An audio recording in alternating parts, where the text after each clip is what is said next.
Hello YouTube and fellow DC Comic fans. I'm Kelly One Shot, and today we're going to talk about The Batman Who Laughs number 4 from DC Comics, written by Scott Snyder, with artwork by Jock. Okay, so we actually start this book off like inside of the mind of Batman, because throughout this series, Batman is being slowly transformed into like a second Batman Who Laughs, because he was injected with the Joker's toxins. So that is kind of corrupting his mind and turning him into our world's version of the Batman Who Laughs. And we actually see, and it's really cool because Batman's trying to like keep himself from having this happen. He's trying to remind himself that whenever he's in doubt, when he's on a mission, when he's out as Batman, just like right now, and he feels like he's gonna fail, he tries to see things through the eyes of his children, through the eyes of the Robins. And he talks about Dick Grayson, how he was the first Robin, and how his eyes were so happy and weightless, he was leaping and never failing, and that it's true of all of his sons, and he needs to remind himself right now, and he needs to keep focus about the peace and the joy that his family brings to him, and try to see things through the eyes of his family to try to stop the Joker serum from taking over his mind. Especially now, because in the beginning of this issue, Batman actually has recreated with Nth metal that he has collected from Gotham. He's recreated like the crowned visor that the Batman Who Laughs has over his eyes, because through this, Batman plans to see the world through like the eyes of the Batman Who Laughs, and kind of see into the dark multiverse and see like the dark fears and desires that people have, because this way he's hoping to try to think like the Batman Who Laughs so he can understand him, so he can ultimately stop this final joke protocol from going off and from pretty much turning all of Gotham City into these nightmaric Joker abominations. But this is actually happening to Batman, and as he has the visor on, Alfred sees him and he's like, "What have you done?" And he tries to get the thing off of Bruce. He pulls it off his face, and then he sees Bruce's eyes, how they're mad and they're red, and he's full of rage. And Bruce tries to explain to Alfred that he needs this right now. And Alfred tells him that every monster you faced, you've always won by remaining true to who you are. That this isn't you, and he won't let this happen. Bruce then gets very mad, and it's kind of cool in the dialogue because you can see like Bruce is trying to talk and convince himself and calm himself down, and then there's the occasional like red font, which is like me reading it as like the rage kicking in from out of nowhere. But then he's normally like, "Alfred, I had to stop, but it's madness inside." And it's really cool the way the text style changes like that. I love it. It goes from like the dark print to the red print, and the red print's kind of like crazy too, so it's pretty cool here because Alfred's pretty much saying that he's not going to let this happen. He'll take it from him if he has to, and then Alfred actually throws some punches at Bruce and knocks the visor off, which actually makes Bruce get even angrier. But then there's like this inner dialogue that we see where Bruce is like, "No, don't punch him, Bruce. You never fought Alfred before. Never. No." And then you can see like the madness trying to take over in this, but he's ultimately like, "Stop it. He loves you. Look at him." And he looks at Alfred, but then he's choking him, and he's saying all the negative things that Bruce would say, and Alfred is like crying at this point. Bruce tells him that all that he's done for all these years is hold him back, and that he pities Alfred, and that he's fucking pathetic, and that he thinks that he's some sort of father to him, but he's not. And this is like, Alfred knows what's happening, so he sees through this, but that's still gotta hurt, you know what I mean, and be an emotional thing. Ultimately, Bruce does overcome this, and he says that he's sorry, and Alfred says that he knows, and that his job is to protect him, and that he just fears that there's no protecting him this time, that he can't get Bruce to get past this, and that he fears that he's gonna become just like the Batman Who Laughs.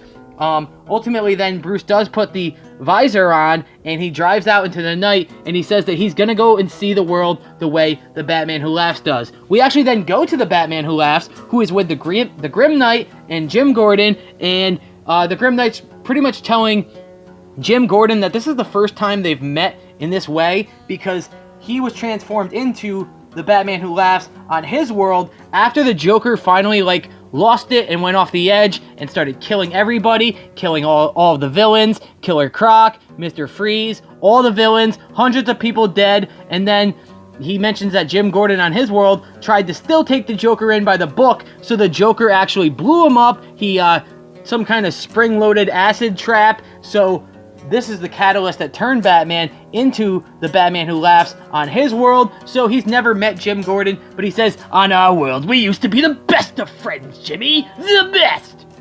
Something like that. Which is really cool. I love the Batman Who Laughs. He's an awesome character, and his interaction here is pretty cool. And he ultimately, is just talking to Jim Gordon and telling him to welcome him to his new home, and that maybe they can become best friends, and if not, and if you misbehave, then he's pretty much going to give you up to the Grim Knight. And we learn that the Grim Knight has an extreme beef for Jim Gordon, but you're going to have to look at the Grim Knight issue if you want to know more about that. The scene is actually pretty long. Jim Gordon ultimately does tell the Batman Who Laughs that he thinks he's some sort of final enemy, some kind of end game, but ultimately, you're just another fucking ridiculous costume, and you're ultimately going to end up being wearing orange, and you're going to be inside of Arkham. And that's pretty much the scene here for the most part between the two of them. We actually then go back to Batman, our Batman, who's wearing the visor. He's in the Batmobile. He's driving through the city. He's seeing into the dark multiverse, and he's seeing things the way that the Batman Who Laughs does, and he's trying to understand and interpret this energy, but he sees the people for who they are. Good people. Their dreams, their hopes, their fears. But he also tries to remind himself to that, like, Dick always liked being on the rooftops. All of them flying, swinging, seeing the city from above. He prefers the streets from the Batmobile. He mentions things like this because he's trying to remind himself again about how the kids were fun and having, you know what I mean, enjoying themselves about this whole thing. Again, as I said at the beginning of the book, he's trying to stay focused and not let this evil corrupt him. But even as he looks at the people, he starts seeing them as like red energy and darkness, and seeing all their negatives and their fears and their hatred. And this isn't what he should be doing right now. We then actually see that Batman is talking with, James Gordon Jr., who is trying to find where the Batman Who Laughs and the Grim Knight are pretty much located, and where the next portal is going to be that brings the next Bruce Wayne into this universe, because the Batman Who Laughs has been collecting multiple Bruce Waynes, killing them, and then like taking something from their body that he needs, I think to create some kind of like ultimate serum or something. I don't exactly know yet, and it might have been talked about in book 1, but I don't think it was. But in this scene, there is something kind of peculiar, whereas James Gordon Jr. is talking to Batman, he says, how are you? But is he talking to Batman here, or is he talking to someone who's also in the sewers with him? I don't know. The two of them kind of talk about how they see the world from different perspectives, and that James Gordon Jr. is trying to tell Batman that he was always kind of like evil, and he's seen the world as like darkness, and he saw that bad things happened, or what does he say originally? He says, what happened to them by the hand of Gotham? It was justice, bad people, bad city, bad fate. It all made perfect sense. One flat voice. Now though, being this way, which he means healed, it doesn't match up anymore. Not at all. Bad things happen to good people. There's a disconnect, and that's where the emotion comes in. Voices go up and down, and then Batman says, what are you saying? And Jim Gordon Jr. then says, I'm saying I was already who I was long before I killed anyone. The slope isn't the action, it's the belief. It's how you see things. I know how seductive it can be. I miss it sometimes even now. The way it all makes sense. And then Batman says he's got to go. He knows where the next Bruce Wayne is going to come in. But then Jim Gordon Jr. then says, one last thing though. You asked me back in the sewers if you were going to lose to him. And you won't. But even when you win, in case you can't stop what's happening to you, do you have a failsafe? And Batman doesn't answer. He's saying, like, even if you beat the Batman Who Laughs, what's your failsafe to stop you from becoming the next Batman Who Laughs in our world? Because that's what's happening to you right now. So ultimately, you would be replacing one with the other. We actually then go 3 hours prior to this event, where we go underneath Gotham during the Last Laugh resource compound, where we actually see Batman is there, and then the Joker, the real Joker, in our world, attacks Batman, and the two of them kind of have this conversation that's actually really cool, and it kind of like goes back to Dark Knight's Metal and how that ended, is that like the two of these, they both agree that ultimately the Batman Who Laughs, neither one of them can stand. Neither one of them can agree with, and they know that like he's gonna go too far in each direction, and neither one of them can have that because there's no balance there, where Batman and Joker are kind of like this balance. Like people seem to think that the Joker just wants to kill Batman, or he wants to corrupt Batman and turn him into what the Joker is and see the world through the madness, but that's not what Joker wants. Joker wants to either kill Batman and watch Gotham City burn and have one final laugh as he laughs at Batman, but he really doesn't even want that. He wants this war, this back and forth exchange between the two to go on forever. So he doesn't agree with the Batman Who Laughs. And then the two of them kind of talk about this, and it's really awesome here because, like, they kind of decide to work together. And Batman says that, like, if I take him down and I still become him, will you stop me? And then Joker pretty much tells Batman that he wishes him good luck because he wants him to beat the Batman Who Laughs, and he wants him to overcome this because he wants this war to go on forever. And it's actually really cool here that these two, like, mortal enemies are working together, and that ultimately, if Batman does become the Batman Who Laughs, the Joker says, I'm gonna kill you. Cross my heart and hope you die.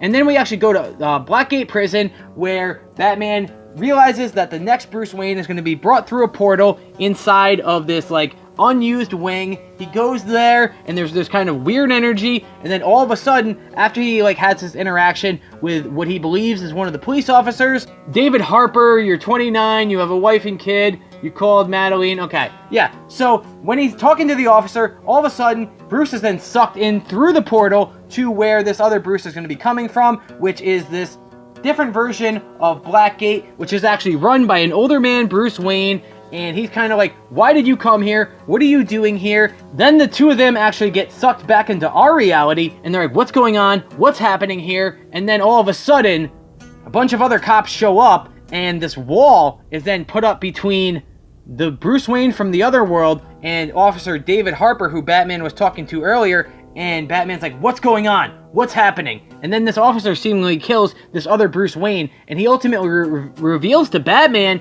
that he is in fact the Batman Who Laughs. He knows how Batman is thinking right now. He says, let me guess, right now you're trying to see past it, past the danger, the terror.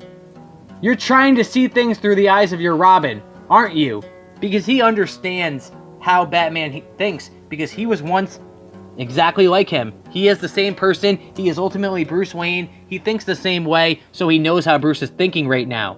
And that's why it's important that Bruce sees things the way the Batman Who Laughs does, so he can get that extra edge. There's also then this other part where we see an exchange between the Grim Knight and Jim Gordon, and the Grim Knight says that he's had it. He wants total control. He had total control of his city on his world, and he had everything brought to the ground around him by Jim Gordon, and he wants to hunt Jim Gordon here on this world, and he sends Jim Gordon off into the sewers, and then he says, run, Jim, run, and he's going to follow behind him, and we actually see that he has sent the Nightmare Robins from Dark Knight's Metal after Jim Gordon, and they start biting at Jim and tearing at Jim, and then we see the reveal of Batman Who Laughs takes off his mask to our world's Bruce Wayne, and his face is pretty crazy, it's pretty beat up, it's pretty gnarly. Batman is being surrounded by cops. They think he's the Batman Who Laughs, this evil person, especially because he has the visor on.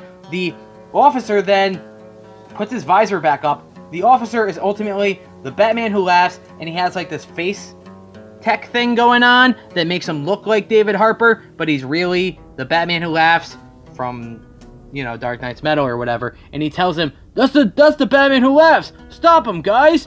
And then our Batman turns around, sees the cops, and he says, I tell myself to see the best, the good, but as I turn, all I can see is red. And then the officers start shooting at Batman, and it is implied that Batman is going to attack these guards, and that's where we actually end this issue. Either way, this has been The Batman Who Laughs number 4 from Scott Snyder and artist Jock, who does an amazing job. They both kill it. And yeah, either way, take care, have a great day, and goodbye.